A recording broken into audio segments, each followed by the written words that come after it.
ஜெய் ஸ்ரீ மாத்திரை நமக ஜெய் குருதர் ஜெய் குரு பிரசரம் நமஸ்காரம். நான் கரூர்ல இருந்து வல்சலா பண்ணிக்க பிரசன்ன ஜோதிடர். இன்னைக்கு நம்ம என்ன பார்க்க போறோம் அப்படின்னா, வாக்கியப்படி சனி பயிற்சியுடைய பலன்கள் தனுசு ராசிக்கு எப்படி இருக்குன்னு பார்க்க போறோங்க. இந்த வாக்கியப்படி சனி பயிற்சி எப்ப வருது அப்படின்னா 6/3/2026 வெள்ளிக்கிழமை காலை 8:36 வந்து சனி வந்து கும்ப ராசி பூரட்டாதி நட்சத்திரம் 3ஆம் பாதத்துல இருந்து மீன ராசி பூரட்டாதி நட்சத்திரம் 4ஆம் பாதத்துக்கு பயிற்சி ஆகுறாருங்க. இது வந்து தனுசு ராசியை பொறுத்த வரைக்கும் 4ஆம் இடத்து சனி, அதாவது அர்த்தாஷ்டமத்து சனியா மாறுறாரு. 3ஆம் இடத்துல இருந்து 4ஆம் இடத்துக்கு பயிற்சி ஆகுறாரு. அப்போ 4ஆம் இடம்ங்கிறது வந்து அஷ்டம சனிங்கிறது 8ஆம் இடம், 8ல பாதி 4, அதனால அர்த்தாஷ்டமத்து சனி அப்படின்னு நம்ம சொல்றோம். 4ஆம் இடத்துல பயிற்சி ஆகிறது அர்த்தாஷ்டமத்து சனி அப்படின்னு சொல்றோம். உங்களுக்கு 4ஆம் இடத்துல இருந்து உங்களுடைய ராசியை பார்ப்பாரு, அதே மாதிரி 6ஆம் இடத்தை பார்ப்பாரு, 10ஆம் இடத்தை பாக்குறாரு, தொழில் ஸ்தானத்தை பாக்குறாரு. 6ஆம் இடம் கோர்ட்டு கேஸ், எதிரிகள், வழக்கு, வெற்றி, இது எல்லாத்தையும் குறிக்கக்கூடியது. அதே மாதிரி உங்களுடைய ராசியை பார்ப்பாரு.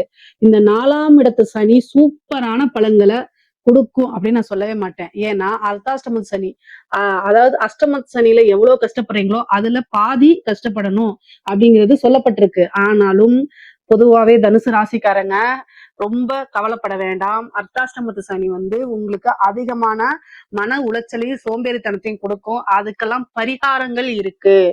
அர்த்தாஷ்டமத்து சனி வந்தா வாழ்க்கையே முடங்கி போயிடுச்சுன்னு அர்த்தம் கிடையாது. கொஞ்ச காலமாவே என்னடா அது இப்பதான் 7.5 சனி முடிஞ்சு மூச்சு விட்ட மாதிரி இருக்கு, அதுக்குள்ளேயே அர்த்தாஷ்டமத்து சனியா அப்படிலாம் நீங்க நினைக்காதீங்க. ஏன் அப்படி சொல்றேன் அப்படின்னா, அர்த்தாஷ்டமத்து சனியில பெரிய லெவல்ல பாதிப்பை ஏற்படுத்தாது. ஏன்னா நீங்க 7.5 சனியிலேயே நிறைய அடி வாங்கி பழக்கம். சோ அதனால இப்ப அடிக்கிறதெல்லாம் வந்து ஒரு அடியாவே தெரியாது. வடிவேல் காமெடி மாதிரிதான். அடி வந்து இப்ப ட்ரீட்மெண்டா மாறுது. உங்களோட அடியெல்லாம் ஏன் எனக்கு ட்ரீட்மெண்டா மாறுது அப்படின்னு கேட்கிற மாதிரி மாறிடும். இந்த இங்க கொஞ்சம் அடிங்கன்னு கேட்டு வாங்க வரல வடிவேல, அந்த மாதிரி இந்த அர்த்தாஷ்டமத்து சனி வந்து உங்களுக்கு பெரிய லெவல்ல பாதிப்பை ஏற்படுத்தாது. ஆனா ஒரே ஒரு விஷயம் என்னன்னா, சுறுசுறுப்பா இருக்க பழகிக்கணும், அவ்வளவுதான். பொதுவாவே சனி சந்திரனை பார்த்தாலே சோம்பேறித்தனத்தை ரொம்ப கொடுத்துருவாருங்க. எப்பெல்லாம் சனிக்கு சந்திரனுடைய பார்வை, அதாவது சந்திரனுக்கு சனியோடைய பார்வை எப்பெல்லாம் வருதோ அப்பெல்லாம் வந்து சோம்பேறித்தனத்தை அதிகமா கொடுத்துருவாரு. சுறுசுறுப்பு அப்படிங்கிறதுனால என்ன எத்தனை கிலோங்கிற மாதிரி, நீங்க இயற்கையாவே ஒரு சுறுசுறுப்பா இருக்கக்கூடிய நபராக இருந்தாலும் இந்த காலகட்டங்கள்ல உங்களால வந்து காலையில 5:30 மணிக்கு எந்திரிச்சு இந்த ஒர்க்கை பண்ணணும்னு நீங்க நினைப்பீங்க. ஆனா 8 மணிக்கு எந்திரிக்க முடியாத ஒரு சூழ்நிலையை உருவாக்கி கொடுத்துருவாரு. அவ்வளவு வந்து உடல் அசதியையும் இதுவும் கொடுத்துருவாரு. இந்த காலகட்டங்கள்ல நல்ல சத்து உள்ள, முக்கியமா அயன் கண்டென்ட் உள்ள பொருட்களை சாப்பிடுங்க. ஏன்னா சனிதான் வந்து இரும்பு சத்துக்கு அதிபதியாவும் அவர் இருக்காரு. அவருடைய உலோகமே இரும்பு சத்து மிக்க அதிகமா இருக்கக்கூடிய உணவுப் பொருட்களை நீங்க எடுக்கும் போது ஆட்டோமேட்டிக்காவே சுறுசுறுப்பாயிருவீங்க. ஏன்னா சனி வந்து அவருடைய காரகத்துவத்துல இருக்கும்போது, பொதுவாவே சனி இரும்பு, அந்த இரும்பு சத்து நம்ம உடம்புக்குள்ள போகும்போது ஆட்டோமேட்டிக்கா சுறுசுறுப்பு வந்துடும். உடல் வந்து நல்ல பிரிஸ்கா இருக்கும், ரத்தம் அபிவிருத்தி ஆகும். இந்த சந்திரன்கிறது வந்து என்னன்னா நீருங்க. பொதுவாவே வந்து பாத்தீங்கன்னா இரும்ப வந்து உப்பு தண்ணியில போட்டா என்ன ஆகும், துருப்பிடிச்சு அதோடைய பவரை இழந்துரும்.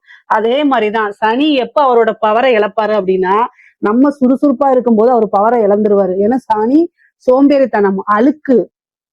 அதே மாதிரி ஒரு சனியோடைய இதே பாத்தீங்கன்னு வச்சுக்கோங்களேன், ரொம்ப அழுக்கா அக்லியா இருக்கிறது, அதே மாதிரி ரொம்ப வந்து தன்னை வந்து ரொம்ப அசிங்கமா காமிச்சுக்கிறதெல்லாம் அவர் விரும்புவாரு.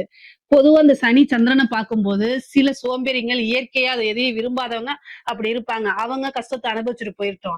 ஆனா நீங்க எப்படி இருக்கணும்னா, பாக்குறதுக்கு அப்படியே ரொம்ப பிளசண்டா இருக்கணும். தனுசு ராசிக்காரங்க வாழ்க்கையில இந்த அர்த்தாஷ்டம சனியோடைய பாதிப்புகள் வரக்கூடாது, நல்லா நீங்க இருக்கணும், உங்களுக்கு காரியங்கள் சக்சஸ் ஆகணும்னா நான் சொல்ற விஷயங்களை ஃபாலோ பண்ணிக்கோங்க. வாழ்க்கையில உங்களுடைய நடைமுறைகளை சேஞ்ச் பண்ணிக்கணும். என்ன நடைமுறை அப்படின்னா, டெய்லி ஒர்க் அவுட் பண்ணணும். நல்ல மாங்குன்னு வேர்வை தண்ணி நம்ம உடம்புல இருந்து வர வரைக்கும் நீங்க பண்ணணும். மேடம் ஃபேன் ஆஃப் பண்ணிட்டா நம்ம உடம்பு ஆட்டோமேட்டிக்கா ஸ்வெட் ஆகும்ல அப்படின்னு நீங்க, இது மாதிரி நிறைய பேர் என்னை கேக்குறாங்க. அதாவதுங்க நம்மளுடைய உடல் உழைப்புனாலேயோ அல்லது வந்து நம்ம பொதுவா இப்ப பார்க்கக்கூடிய வேலைகள்லாம் அந்த அளவுக்கு உடல் உழைப்பு வேலைகள் இல்ல. அதனால நீங்க உடனே சொல்லலாம், நிறைய பேர் மூட்டை தூக்குறாங்க, அவங்களே பாதிக்குது அப்படின்னு. அவங்கவங்களுடைய கர்மா. நீங்க இந்த அளவுக்கு சொபிஸ்டிகேட்டடா இருக்கீங்கன்னா, நீங்க நல்ல கர்மாவழி தான் வந்திருக்கீங்க. கொஞ்சம் தான் தப்பு செஞ்சிருக்கீங்கன்னு அர்த்தம். சோ நீங்க போய் அவங்களோடலாம் கம்பேர் பண்ணாதீங்க. உங்க நிலை, உங்களுடைய கஷ்டம்னா உங்களோட விஷயத்துல மட்டும் ஃபோக்கஸ் பண்ணணும். சோ அதனால நீங்க நல்லா ஒர்க் அவுட் பண்ணுங்க. ஓகேங்களா? நல்லா ஒர்க் அவுட் பண்ணுங்க. ஜிம்க்கெல்லாம் போங்க. அங்கெல்லாம் இரும்பு தம்பிள்ஸ்லாம் வந்து பாத்தீங்கன்னா, இரும்புல தான் இருக்கு. அதே ஒரு பரிகாரம் தான். நம்ம வந்து 7:30 சனி, அஷ்டம சனி, கண்டச்சனி, அர்த்தாஷ்டம சனி இதுல எல்லாம் வந்து இரும்பு பொருளை தூக்குறதே ஒரு பரிகாரம் தான் நான் சொல்லுவேன். தூக்கி நல்லா ஒர்க் அவுட் பண்ணுங்க, நல்லா ஓடுங்க, ரன் பண்ணுங்க. அதுக்கப்புறம் நீங்க வெளில போகும்போது உங்களை நல்லா அழகுபடுத்திக்கங்க, பிளசண்டா இருங்க. பொதுவாவே வந்து பார்க்கறதுக்கு பிளசண்டா இருக்கிறது, நல்ல மெடிடேஷன் பண்ணது, டெய்லி நெத்தியில ஒரு விபூதியோ, சந்தனமோ, குங்குமமோ உங்களுக்கு என்ன இஷ்டமோ அத வைங்க. பார்க்கும்போது ஓரளவு நல்ல ஒரு மங்களகரமா ஒரு அட்ராக்டிவ் இதா இருக்கீங்க அப்படின்னா, சனி உங்களை எந்த அளவுக்கு பாதிக்க முடியாது. அவர் வந்தாலும் சரி பாதிக்க முடியாது. அதனால நீங்க இதெல்லாம் பண்ணுங்க. ஆனா என்ன அப்படின்னா, இவ்வளவு தூரம் நான் கஷ்டப்பட்டு சொன்னாலும், அத எல்லாருமே செய்வாங்களான்னா செய்ய மாட்டாங்க. ஏன்னா கரெக்ட்டா வந்து ஒர்க்குக்கு நீங்க ஒரு 9 மணிக்கு போறீங்கன்னு வச்சுக்கோங்களேன், உங்களுடைய உடல் உழைப்புனாலயும் மூளை வந்து டயர்ட் ஆகி 8:30 மணிக்கு தான் எந்திரிப்பீங்களே. அப்போ ஒர்க் அவுட்டும் பண்ண முடியாது. டக்குன்னு போயிருவீங்க. அடுத்த நாள் தூங்கி தூங்கி வலியிற மாரி இருக்கும். இதெல்லாம் மீறி எப்படி வரணும் அப்படிங்கிறத சொல்லிட்டேன். உணவுப் பொருட்கள்லாம் மாத்துங்க.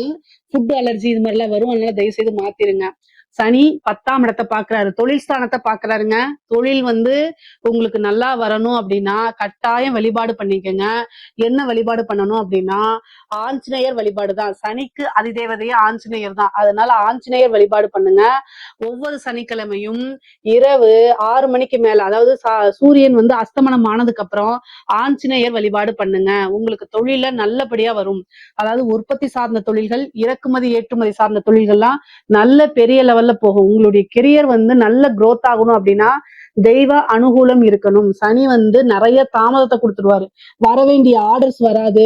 ஒரு இடத்துல இருந்து வரக்கூடிய பணத்தை வரவிடாம பண்ணுவாரு. இந்த மாதிரி பல தொந்தரவுகளை, எல்லா விஷயங்களையும் தாமதப்படுத்துறது அவருடைய இது. ஒரு பக்கம் நீங்க பொருள் வாங்கினா அங்க காசு கொடுத்து வாங்கணும். ஆனா நீங்க வெளியில கொடுத்திருக்க பணம் வந்தா தானே அந்த காசு எடுத்து ரொட்டேஷன் பண்ண முடியும். அது எல்லாத்தையும் தடை பண்ணிடுவாருங்க. அதனால வழிபாடு பண்ணுங்க. சனிக்கு நல்ல வழிபாடு பண்ணுங்க. அதுதான் ரொம்ப ரொம்ப நல்லது. ஆஞ்சநேயர் வழிபாடே பண்ணுங்க. இதை தாண்டி நல்ல வழிபாடு அப்படின்னு கேட்டா காலபைரவர் வழிபாடு. இது ரொம்ப உத்தமம் தான். சோ இந்த 2 வழிபாடும் பண்ணுங்க. ரொம்ப சிறப்பாக இருக்கும். நிறைய நன்மைகள் உங்களுக்கு கிடைக்குங்க. தொழில் மூலியமா டெவலப் ஆக முடியுமானா இந்த வழிபாடெல்லாம் பண்ணுவீங்க அப்படின்னா தொழில் வந்து உங்களுக்கு எந்த கஷ்டமும் இருக்காது, தடங்கல்கள் இருக்காது, சங்கடங்கள் இருக்காது. தொழில் மூலியமா நல்ல வெற்றி அடைய முடியும். காசு பணத்தையும் பார்க்க முடியுங்க. அதே மாதிரி அவர் எங்க பாக்குறாருன்னா 6ஆம் இடத்தை பாக்குறாரு. கடன் ரீதியா உங்களுக்கு ஏ அதாவது ஏற்கனவே பிரச்சனைகள் இருக்கும். இதுல இன்னொரு புது பிரச்சனை வேற வந்துருங்க. சனி 6ஆம் இடத்தை பாக்குறதுனால எதிரிகள் தொந்தரவு அதிகமாக இருக்கும். அதே நேரத்துல கடன் ரீதியா இருக்கக்கூடிய பிரச்சனைகளும் இருக்கும். அப்போ நீங்க கமிட்மெண்ட் வந்து இந்த டேட்டுன்னு சொல்லாதீங்க. சொன்னீங்கனாலே அது கொடுக்க முடியாதுங்க. அதனால எப்படிங்க நம்ம ஒரு பக்கம் கடன் வாங்கும்போது இந்த டேட்ல வந்து கொடுத்துறேன்னு சொல்லிட்டு தானே வாங்க முடியும் நீங்க சொல்லுவீங்க. எக்ஸ்ட்ராவா டைம் சொல்லிக்கங்க. ஆனா குறுகிய காலத்துல சொன்னீங்கன்னா அது கமிட்மெண்ட் உங்களால கரெக்டான இதை விஷயம் சொன்ன டைம்ல கொண்டு போய் பணத்தை சேர்க்க முடியாத ஒரு சூழ்நிலைகள் உருவாகிரும். அதனால நம்பிக்கை பேரெல்லாம் கெட்டு போகும். அது இதுக்கு வந்து என்னன்னா நீங்க சடாட்சர தீபம் போட்டு சண்முக சடாட்சர எந்திரத்தை வச்சு வழிபாடு பண்ணீங்கன்னா கடன் ரீதியா இருக்கக்கூடிய பிரச்சனைகள்லாம் மாறுங்க. கட்டாயம் மாறிடும். வழிபாடுதான், பிரார்த்தனைகள் தான் நம்மளைய ஒவ்வொரு கஷ்டங்கள்ல இருந்தும் கை தூக்கி விட்டு உயர்த்தி கொண்டு போய் சேர்க்கும். அதனால வழிபாடு பண்ணுங்க. இப்ப சனி பார்த்துட்டா நம்ம எல்லாம் வந்து ஒண்ணுமே இல்லாம அப்படியே உட்கார்ந்துருவோமானா அப்படிலாம் இல்ல. கட்டாயம் வந்துருவோம். சாதாரண சின்ன சின்ன விஷயங்களுக்கு எல்லாம் சங்கடப்படக்கூடாது. இப்போ வந்து பாத்தீங்கன்னா நான் ஜோசியம் சொல்றதுனால நான் கடவுள் கிடையாது. எனக்கும் கஷ்டங்கள் இருக்கும், நஷ்டங்கள் இருக்கும், எல்லாமே இருக்கும். எல்லாரும் எல்லாத்தையும் அனுபவிக்கதான் செய்யறாங்க. என்ன, எனக்கு அந்த கஷ்டம் எவ்வளவு நாள் இருக்குன்னு தெரியும், உங்களுக்கு அது தெரியாது. அவ்வளவுதான் உங்களுக்கும் எனக்கு வித்தியாசம். சோ அதனால நீங்க எந்த ஒரு விஷயத்தையும் கவலைப்படாம ஃபர்ஸ்ட் இதுல இருந்தெல்லாம் நம்ம மீண்டு வந்துருவோம்னு சொல்லுங்க. எந்த கஷ்டமா இருந்தாலும் சரி. அதை மீண்டு வரும்போது கஷ்டம் கொடுக்க கிரகங்களே இவன் எவ்வளவு அடிச்சாலும் தாங்க, நம்ம விட்டுட்டு போயிடலாம், நம்ம டயர்ட் ஆயிட்டோங்கிற அளவுக்கு நீங்க தயாராகிக்கிட்டீங்கன்னா எந்த கிரகம் ஒண்ணும் செய்யாது. என்ன, அதுக்கெல்லாம் நல்ல ஸ்ட்ராங்கான மனசு வேணும். அது உங்களுக்கு இருக்கா இல்லையாங்கிறத சொல்லுங்க ஃபர்ஸ்ட். பொதுவாவே எல்லா ஒரு விஷயத்தையும் பாசிட்டிவா ஹேண்டில் பண்ணுங்க. இந்த சனி வந்து உங்களை பாசிட்டிவா, சனியோடைய வேலையே ஃபர்ஸ்ட் என்ன தெரியுமா, பாசிட்டிவா ஹேண்டில் பண்ண விடாது. அதை மட்டும் செஞ்சிருங்க. கட்டாயம் நீங்க டெவலப் ஆயிருவீங்க. எந்த ஒரு விஷயமும் உங்களுக்கு பாதிக்காது. ஒவ்வொரு விஷயமும் ஏதாவது ஒரு தப்பு நடக்குதுன்னு வச்சுக்கோங்களேன், சரி ஓகே அடுத்தது என்னன்னு பார்க்கலாம், அடுத்தது செய்யலாம் அப்படின்னு அந்த மனநிலைக்கு நீங்க வந்துட்டீங்கன்னா, சனி என்னங்க வேற எந்த கிரகத்தினாலையும் ஒண்ணுமே செய்ய முடியாதுங்க. ஆனா அது நமக்கு வரதுதான் ரொம்ப கஷ்டங்க. ஓகேங்களா? அத நீங்க பிராக்டிஸ் பண்ணிட்டீங்கனாலே உங்களுக்கு ஜாதகமே பலிக்காது. சரிங்களா? இது என்னுடைய குருஜி சொன்னது. பொதுவாவே வந்து பாத்தீங்கன்னா இந்த இதுல இந்த கஷ்டங்கள் படுவாங்கன்னு இயற்கையா ஒருத்தவங்களுக்கு சொல்லிட்டு இருப்போம். அதே மாதிரி இன்னொருத்தருக்கு சொல்லும்போது அது பலிக்கலையே ஏன்னு கேட்டா அவங்க பிராக்டிஸ் பண்ணிட்டாங்களாம். சோ எல்லா விஷயத்தையும் எப்படி ஹேண்டில் பண்ணணும்னு அது வந்து பக்குவப்பட்டு பழக்கப்படுத்தி நம்மளை கிரகங்கள் வந்து சூழ்ச்சி செஞ்சு நம்மளை கையை பிடிச்சி இழுத்துக்கிட்டே தான் இருக்கும். அதுல இருந்து நம்ம இழுத்து விடுபட்டுட்டோம்னா அதுக்கப்புறம் கிரகங்கள் பிளஸ் பண்ணிட்டு போயிடும். அதுக்கப்புறம் ஒண்ணுமே செய்யாது. ஆனா இயல்பா நம்ம வந்து அது வர்றதுதான் ரொம்ப கஷ்டம். புரியுதுங்களா? எல்லாத்துக்கும் கஷ்டங்கள் இருக்கும். உங்களுக்கு 6ஆம் இடத்தை பாக்குது, கடன் ரீதியா மனசை கஷ்டப்படுத்துற அளவுக்கு இருக்கும். ஆனாலும் அதுல இருந்து நீங்க மீண்டு வந்துக்கங்க. சில வழிபாடுகள் உங்களுக்கு என்ன தசாபுத்தி அதை பார்த்து பரிகாரங்கள்லாம் செஞ்சுக்கங்க. சனி சந்திரனை பாக்குது, அவரு உங்களுக்கு அஷ்டமாதிபதியா இருக்கிறாரு இல்லையா? அதனால பெண் வழி சம்பந்தப்பட்ட பிரச்சனை, கோர்ட்டு கேஸ் பிரச்சனைகள்லாம் வரும். பொதுவா முக்கியமா தனுசு ராசி, தனுசு லக்னக்காரங்க பெண்கள் வழி விஷயங்கள ரொம்ப கவனமா இருங்க. அவங்க கிட்ட தேவையில்லாத விஷயங்களை பேசக்கூடாது, தேவையில்லாம சண்டை போடாதீங்க. பெண்கள் அப்படின்னா அது யாரா வேணா இருக்கலாம். உங்களுக்கு கூட வேலை பார்த்தவங்களா இருக்கலாம், அல்லது ஏதாவது வந்து சோசியல் மீடியால பழகுனவங்களா இருக்கலாம், என்ன பக்கத்து வீட்டுக்காரங்களா இருக்கலாம். ஆனா பெண்கள் வழி ரொம்ப ஜாக்கிரதையா இருக்கணும். மரியாதை கொடுத்து பழகுங்க. தேவையில்லாத விஷயங்கள்ல போய் மாட்டிக்காதீங்க. அஷ்டமம் அப்படிங்கிறது ஏன்னா உங்களுடைய ராசிக்கு சந்திரன் அஷ்டமாதிபதி, அவரைத்தான் சனி பாக்குறாரு. தீராத ஒரு அவமானத்தை கொடுத்தே தீருவாரு. அதனால அதுக்கு நீங்க ஆளாகாதீங்க. ரொம்ப ரொம்ப ஜாக்கிரதையாக இருங்க. அதே மாதிரி ஃபுட் அலர்ஜி வர்றது, பரிச்சயம் இல்லாத உணவு பழக்கவழக்கங்களை தவிர்க்கணுங்க. இல்ல அப்படின்னா ஃபுட் அலர்ஜி ஆகி அது ஒரு பெரிய ட்ரீட்மெண்ட்டுக்கு வரைக்கும், ஏன்னா 6ஆம் இடத்தை பார்க்கறதுனால மருத்துவ விரயத்தை ஏற்படுத்தி கொடுத்துருவாரு. சோ அதனால ஃபுட் விஷயத்துல ரொம்ப கான்சென்ட்ரேட்டா இருங்க. ஃபுட் விஷயத்துல கவனமா இருங்க. பழக்கம் இல்லாத கெட்டுப்போன உணவுகள் வீணா போதேன்னு உங்க வயித்துல கொண்டு கொட்டிங்க, அவ்வளவுதான், நீங்க வீணா போயிருவீங்க. அதனால ஃபுட் விஷயத்துல ரொம்ப கவனம். உணவு பழக்க வழக்கங்கள்ல கவனம் கவனம் கவனம். சரிங்களா? ஏன்னா ஃபுட் அலர்ஜினால பெரிய கண்டத்தையே சந்திக்கிற மாதிரி எல்லாம் வந்துரும். அதனால நான் சொல்றேன். அதே மாதிரி எதிரிகளுடைய ஸ்தானம் ரொம்ப கேர்ஃபுல்லா இருங்க. எதிரிகளுக்கு கொண்டாட்டமா இருக்கும். உங்களுக்கு கெட்ட விஷயம் நடக்குதுன்னா அதை கொண்டாடுறதுக்கு நிறைய பேர் இருப்பாங்க. அதனால அந்த சைடுலாம் நீங்க திரும்பாம உங்களுடைய போக்கஸ்ல கவனமா இருங்க. உங்களுக்கு உத்தியோகத்துல நீங்க பாத்துட்டு இருந்தீங்கன்னா அங்க உங்களை குறை சொல்றதுக்குன்னே வருவாங்க. சில சூழ்நிலைகள்ல பேசுங்க, சில சூழ்நிலைகள்ல கடந்து வர பழகிக்குங்க. எல்லா சூழ்நிலைகளுமே பேசாம இருக்க முடியாது. சில சூழ்நிலைகள்ல கடந்து வந்து பழகிக்குங்க.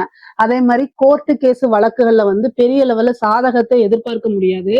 பொதுவா குடும்பத்துல ரொம்ப அமைதியா போங்க. உங்க லைஃப் பார்ட்னர் கிட்ட, கணவன் மனைவி கிட்ட அனுசரிச்சு போங்க. இல்ல அப்படின்னா புரிஞ்சுக்காம கோர்ட்டு கேஸ் பஞ்சாயத்துலாம் வரும்.